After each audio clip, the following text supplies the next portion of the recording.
you as always for tuning in.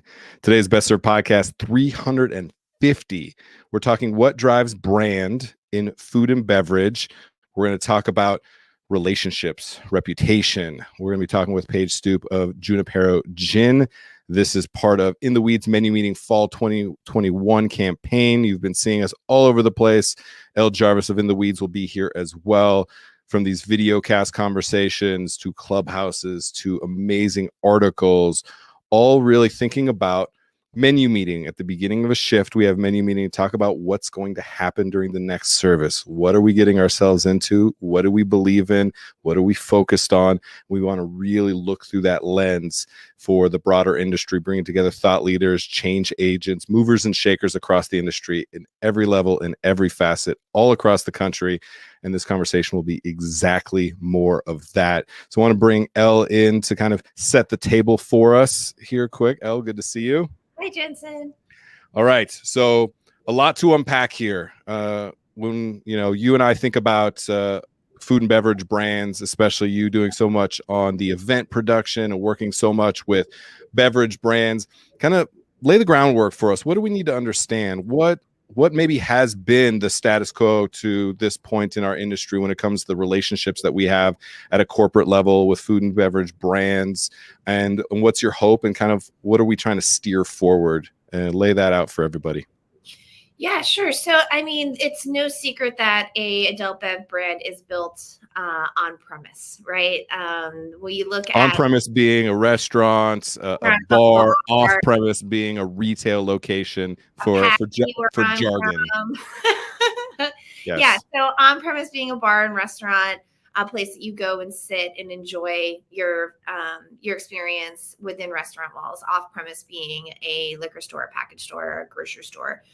In some states, a state liquor store.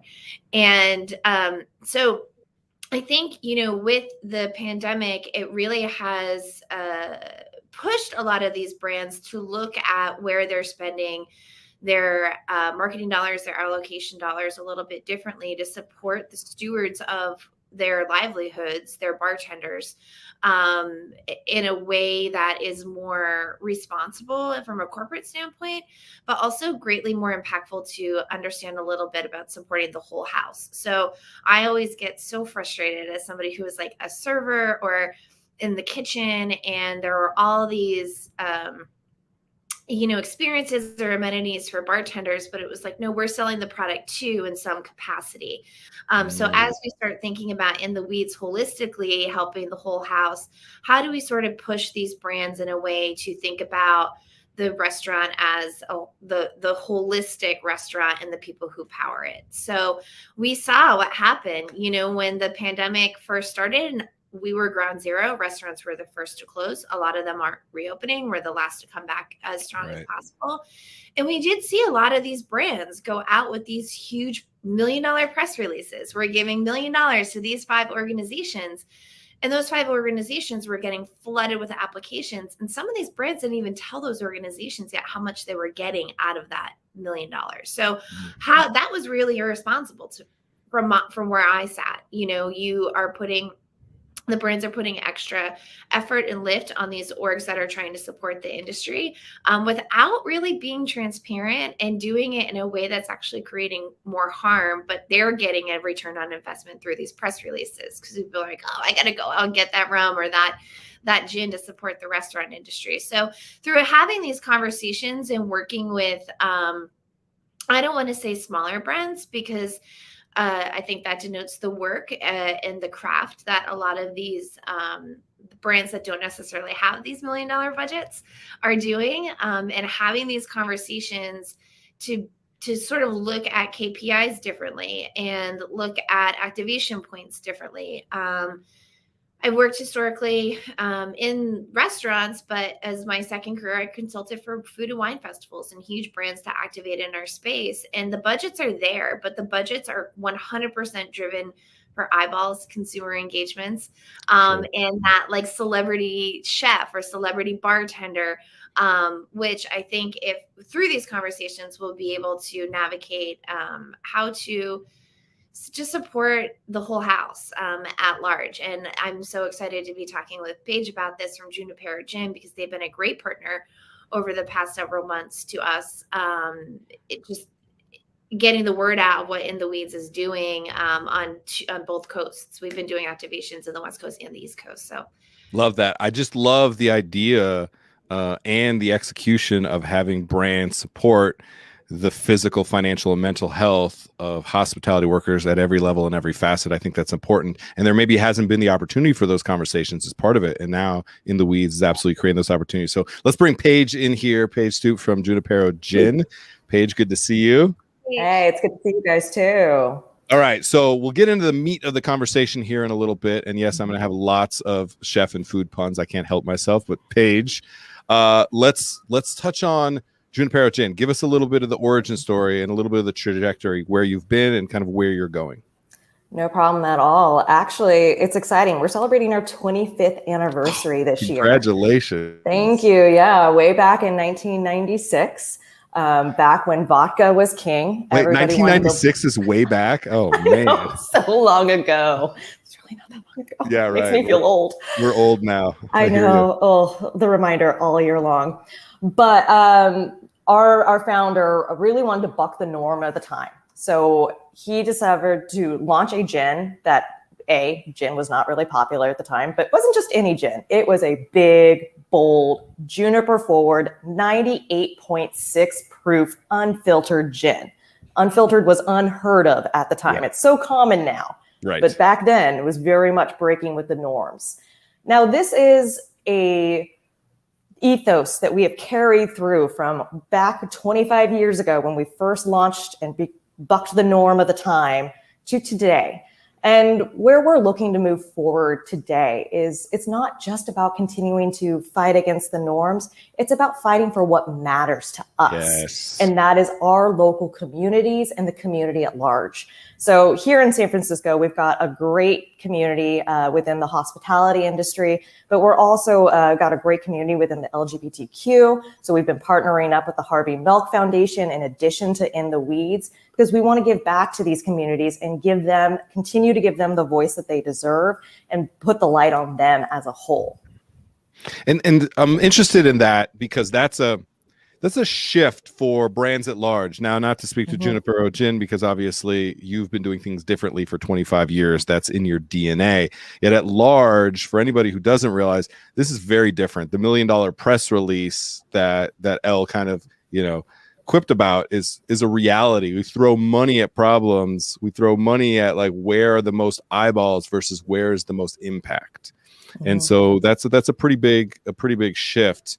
What's it like internally to say, where are we going to focus our attention, our resources, our money, our actual capital into different communities? How does that go about? And the reason that I'm asking this is because I think first it's a mindset shift. We have to shift the mindset of how we go about business at every level. We know that. And most of us don't know how to go about that. We've been doing the same thing for 25 years. We don't know anything else. So I'd love to get some of the internal thought processes that go on within Junipero Gin to support the Harvey Milk Foundation, support In the Weeds. How do you get there? I've actually been very, very fortunate. I have a leadership team that is 100% on board. They see the power of this kind of outreach and the impact that it has, not only from a brand standpoint, but the impact that we can have within our communities.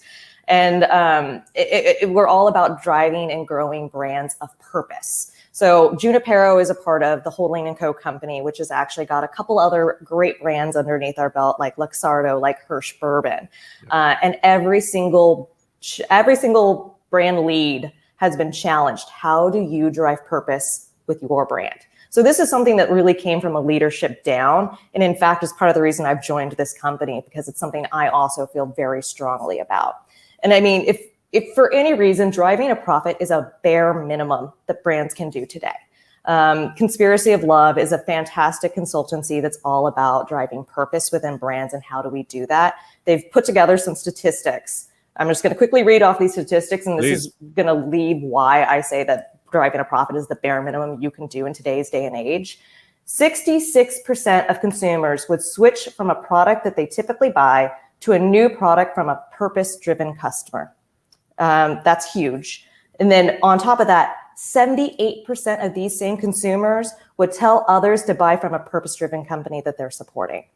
So these are huge numbers. Yeah, they're telling us that this is what our audiences are wanting. This is what the communities at large are wanting. They want companies that, and purpose, by the way, is more than just donation. It's about making sure that you're doing what you need to do that's intrinsically on brand for what your brand is standing for. So it's really all about making sure that you are doing what's right. And that's what our customers and our consumers and our audiences are looking for. Yes, doing good can be good business. Like they can be simpatico, and I think there's a lot of movement towards that. So I appreciate hearing that, and I'd be interested even to drill down deeper on those. When you talk about millennial or Gen Z, I mean, I think those numbers might even be higher than that, because that is truly what people believe is like there has to be a shift from what we've been doing for the last 10, 15 years, especially in the industry, where it's all about influence, and what I really want to see more of is impact. Because absolutely, attention and eyeballs can have a massive impact. Let's not get it twisted here that the attention graph is real, and we need to understand where those ears and eyes are. Yet what's the impact of that? What's the short term and long term? Does it create systemic change? Is that for better or for worse? Like, we need to understand the impact. And if we start measuring that versus just the short term analytics of transactional sales and influence and impressions, we're vulnerable and we've been exposed. So I really appreciate laying that down. Elle, you are so thoughtful and sometimes slightly militant about who you partner up with. Love, absolutely love. And so Junipero Gin, and I want this not only to be, you know, a little bit of a love letter to Paige and the work that they're doing, but I also want to set the tone and expectation for all brands. That if you want to be a part of the future of this industry, if you want to have an impact, this is the expectation that we have.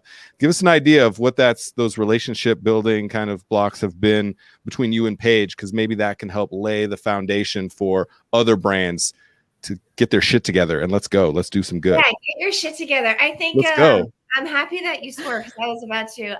But I think that's like the golden rule. Like, just don't be a trash person. Let's just start there, right? Like, if we can just start there and go up, like, in the weeds will give the roadblock for you for the rest of it. No, I mean, joking aside, I think it really does come down to good people. And, you know, growing up in this industry, I've had a lot of good people in my corner. I've had a lot of really bad people. I always think that we're like these spinning tops, and you just want to be with people that keep helping you spin and not flicking you off, you know? And I think the relationship with Paige is just kind of like, we're just starting to sprout. I think looking towards 2022, 2023, 2024, there's so many amazing things that we can do together nationally. And I mean, hopefully someday globally. And it really came down through fostering a relationship with one of my board members, Kate Palmer, who took a leap of faith and from Hearts and Tails. Hearts and Tails. Yeah. She took a leap of faith. She moved to the West Coast. She opened her own importing company. And I mean, she's in the weeds. I don't know how she has time to even like answer my emails sometimes as a brand new startup, but I really trust the relationship that I have with Kate. And I know that Kate wouldn't introduce somebody into our orbit that could potentially be harmful, or, you know, not align with the same values and not want to do it and do it properly and just have that like cachet of being attached to a nonprofit that helps the industry. So it really just comes down to trusting who your homies are, right? Like our biggest thing is help our homies, and being able at this point, I think in a lot of the careers of the board members, we've learned that the hard way, that we really need to foster those relationships before we hitch our wagons. That's the other thing. I think a lot of there have been a lot of opportunities that have come our way, and we've had 4 or 5 conversations, and at the end of it, it's like, this ain't it, you know, like we say that a lot in the weeds, like this ain't it. And without allowing us that space and time to get to know what their end game is and what their long game is, we could have hitched our wagons to a couple programming or, you know, brand partnerships that really didn't align with what we're trying to do, just to be able to grab that dollar. Yep. Which was really hard. It's Really not hard. easy. You know, as a brand new negatively funded startup nonprofit, it was really hard. But I'm pretty proud of the board that we have and the people that they brought in to help us in support financially, and also help us get the word out to the people in the restaurants of what we're doing and how we can support them. I appreciate that. Paige, let's further this. I want to make the business pitch to all food and beverage brands out there, right? You quoted some of those numbers, Conspiracy of Love. I want to make sure and link that up as well, so if we can get that in. And I'm interested in this because the business without a bottom line doesn't operate, right? Yeah. And so sometimes, you know, there's even from the nonprofit or hospitality industry, there's a lot of social pressure to put money towards X, Y, and Z. And a lot of times the initiatives, the programs, the nonprofits aren't transparent, and you don't know what is actually happening with the support that you're giving. And then it puts a bad taste in your mouth. And then they're like, why don't we just focus on us and sell our product and not get caught up in politics and caught up in where the money goes and who's actually getting impacted by this? So it's a lot. It's a hornet's nest in every way, shape, and form. It's why relationships and reputation are so fundamentally important. What's the business choice there? Like, how have you seen your efforts have an impact on the bottom line? Where and how are you thinking about that? And in all honesty, we are still in learning process. We're still fostering. I know we're still fostering our relationships. Yep. But where I've seen it impact, it hasn't impacted the bottom line in a negative way in any way or form. And in fact, it's actually done the intangible thing. It has raised morale. And that to me is just as important as any bottom line. So we are seeing our team is so excited across the board that we are participating, and we're not just donating money. Again, it's not about that short-term gain. It's about the long-term relationship that we're building with our partners, with our communities, and also internally as well. It's about having the right partners and the right relationships. Yeah. Well, we talk a lot about, and Elle mentioned the KPIs, right? The key performance indicators, KPIs are important. We're always looking to kind of have a measuring stick on where we're at, you know, because this is such a evolving and devolving industry at all moments. This isn't just pandemic specific. Always it's a moving target. And so we talk about the turnover rate and the cost of attrition in the restaurant side, right? Historically 72%. We're at like 130 now. It's bad. And direct labor is such a high cost. We don't look at that in brands. The morale is something that we need to start quantifying. You're starting to see even big institutions like Deloitte do things like, what's the investment in your people in mental health, and what is the return on investment? The return on investment for morale is going to be one of those intangibles that we are spending a lot of time and effort trying to understand, because it is the true difference between success and failure, not just on the bottom line, but in the culture that we're building. That's not just a buzzword. That's the reality of the way that we do business. So I very much appreciate that you're pointing that out for sure. All right. I want to take a moment because we are also a part of the Heritage Dinner Series that's going on right now. Junipero Gin is cocktails across the country, and I'm excited about what's happening coming up very quickly. We're going to have dinners in New York, in Baltimore, in Detroit, in Chicago, in New Orleans, in Denver, in Seattle. Did I get all the cities? Oakland, yeah. Not Seattle. All right, now we have to find someone in Seattle because I said Seattle. It's got to happen now. Somebody from Seattle, reach out. Let's do a dinner. Let's go. I put my foot in my mouth. Now somebody has to save me and do a dinner in Seattle, which we would absolutely love. Rachel Yang, I'm looking at you. All right. So these dinners are happening. Elle, again, set the table for us a little bit. What's happening there? How's Junipero Gin kind of playing a role in that? And then I'll come back to Paige. What should we be looking out for in this Juniper Bomb in your face gin if nobody's ever had it? But Elle, the dinners, talk to us about that a little bit.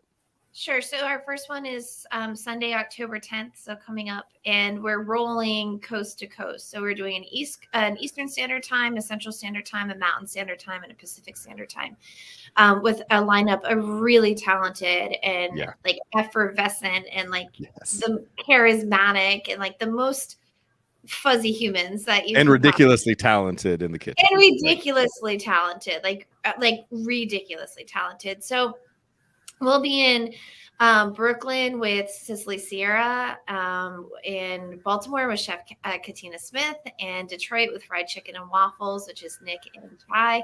Which, if you are watching this, you have to go back and watch their video cast that they did last week. I think it was so funny.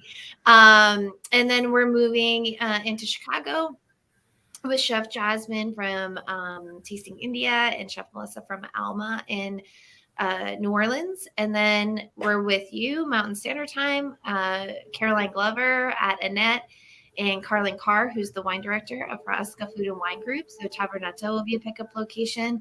Wow. And then we'll be at Alkali Rye, which is a really dope bottle shop in Oakland with Knight it's just an amazing bottle shop that Kate, one of our board members, fostered a relationship there for us. So you go that on is such a unbelievable lineup. I want to pause for a moment. Unbelievable lineup to ever get together to do anything together, let alone all across the country, figuring out how to pull all of this together, all of the moving parts that come. Nothing if not ambitious to the nth degree. So I'm like really big just fan of all of the work that all these women are doing in their kitchens, let alone in their communities, let alone the leadership that they're showing at large across the industry. So I cannot understate the impact that these individuals and this amalgamation of amazing humans is going to have on this industry. And so just really proud to just share any space with any of the names that you just mentioned. Paige, I know the same for you, to be able to have your gin alongside any of the talents that Elle just listed off. Huge. It goes without saying. Yet let's say it. And, I was like, my jaw's dropped every single time she brings a new chef forward. I'm like, what? Yeah, and honestly, it's a testament to the talent that we brought on board. Like, there are people that I didn't know 3 months ago that they're like, you've got to have this person on board. You have to. And again, it's those relationships. It's, having that intake call and who do you not want to work with? Like, who you want to work with? Right. We're all in this together. So yeah, you can buy your heat at home meal kit that the chefs created based on their heritage.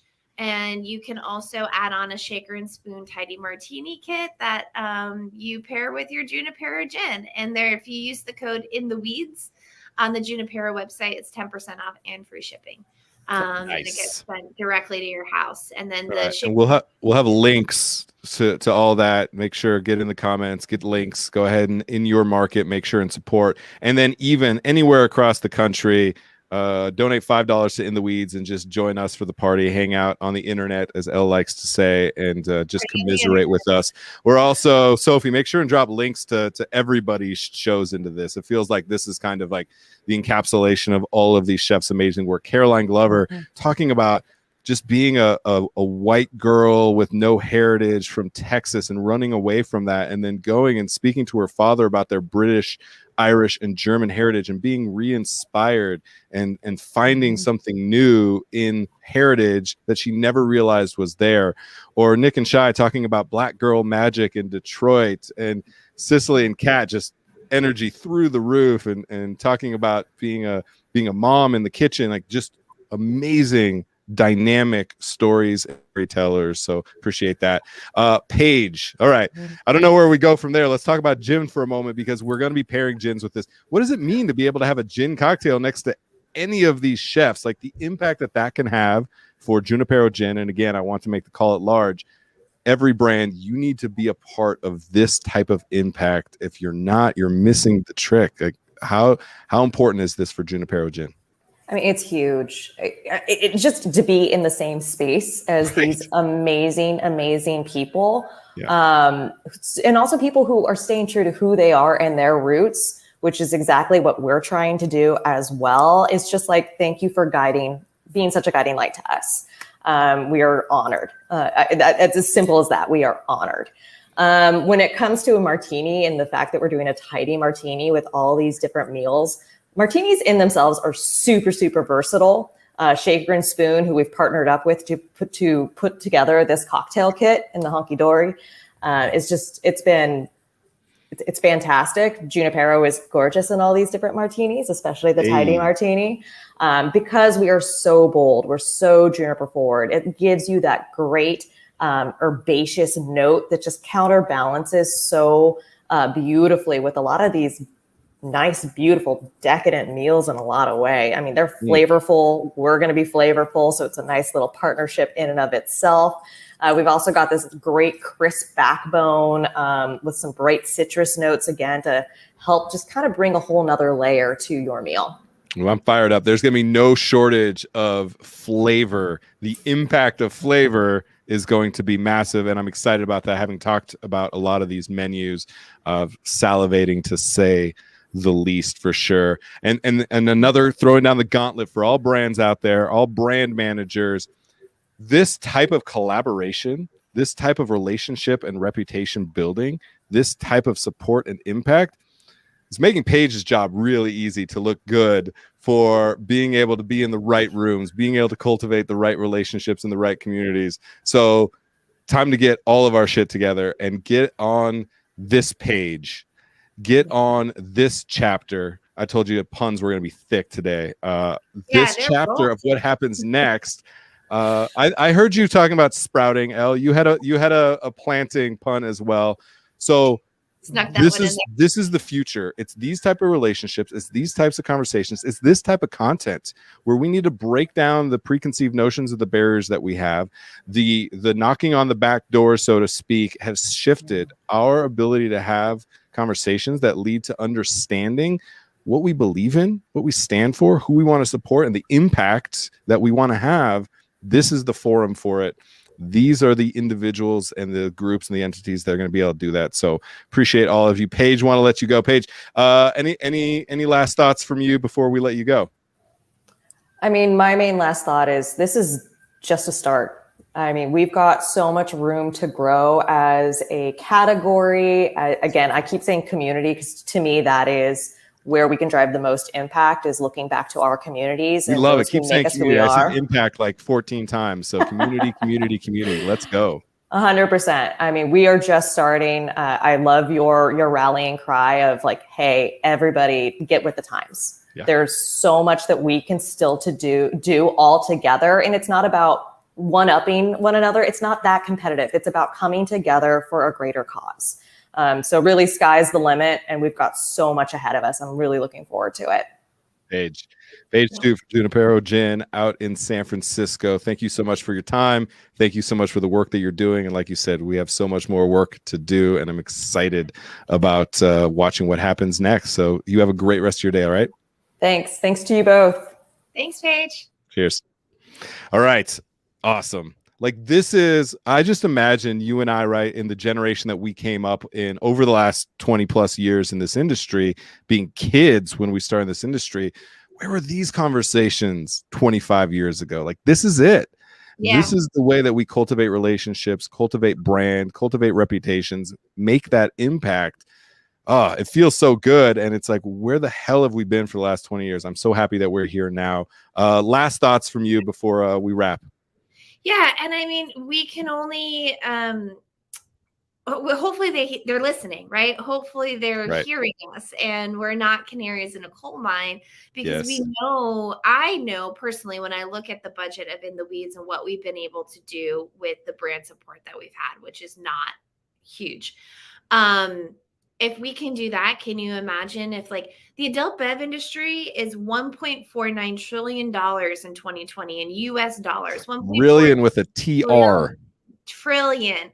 Can you imagine if these big five houses just allocated 1% of sales to be redistributed to champion the physical, financial, and mental health of our industry that sells their product, and not 1% of sales to redistribute in like $500 micro grants that you might have to wait 6 months for, but really investing in the groundwork of being able to give the tools to make this a more sustainable career to the people who power it. That's it. That's the whole game. That's why we're here. I can imagine it. You can imagine it because we're visionaries and that's what we do. Now it's time to figure out how we can be the stewards of creating that opportunity for everyone to be a part of that. And that's exactly what we're doing right now. And so that's why I was like, I want to throw down the gauntlet because this is happening. This isn't theoretical.